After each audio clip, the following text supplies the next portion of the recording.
Hi guys, Arun A to Z smart home gadgets నుంచి మరొక కొత్త ప్రోడక్ట్ మేము ముందుకు వచ్చానండి. అదేంటి చిన్న డబ్బా పట్టుకొని వచ్చి కొత్త ప్రోడక్ట్ అనుకుంటున్నారా?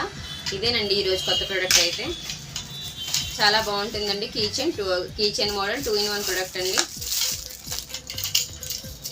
కీచెన్ మోడల్లో వస్తుంది. దీన్ని బండి కీచెన్ కింద వాడుకోవచ్చు.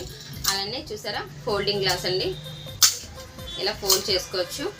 చిన్నపిల్లల తల్లులకి అలాగే మాలలు వేసుకున్న భవానులకి చాలా బాగా యూజ్ అవుతుంది. బయట మనం ఎక్కువగా ప్రయాణం చేస్తూ ఉంటారు కదా వాళ్ళే, లేదంటే పూజల కోసం కూడా వెళ్తూ ఉంటారు కదా, దీన్ని ఈజీగా క్యారీ చేసుకోవచ్చండి. పాలు అలా లిక్విడ్ పదార్థాలు ఏమైనా దీనికి ఈజీగా తీసుకోవచ్చండి. ఈజీగా ఫోల్డ్ చేసుకుని హ్యాండ్ బ్యాగ్లో కూడా ఈజీగా క్యారీ చేసుకోవచ్చు. ఇలాంటి ప్రొడక్ట్స్ అయితే మన దగ్గర చాలా అవైలబుల్గా ఉన్నాయి. అలా టూర్స్కి వెళ్ళడానికి కూడా సోప్ బాక్సెస్ అని చాలా ఐటమ్స్ అయితే వచ్చాయి. మీకు కూడా ఇలాంటి ప్రొడక్ట్స్ కావాలా? అయితే మరి ఇంకెందుకండి లేటు, మన పేజ్ని ఫాలో చేయండి, లైక్ చేయండి, షేర్ చేయండి. మరిన్ని వీడియోస్ కోసం వెయిట్ చేయండి. కామెంట్ బాక్స్లో కామెంట్ చేయండి. Please subscribe.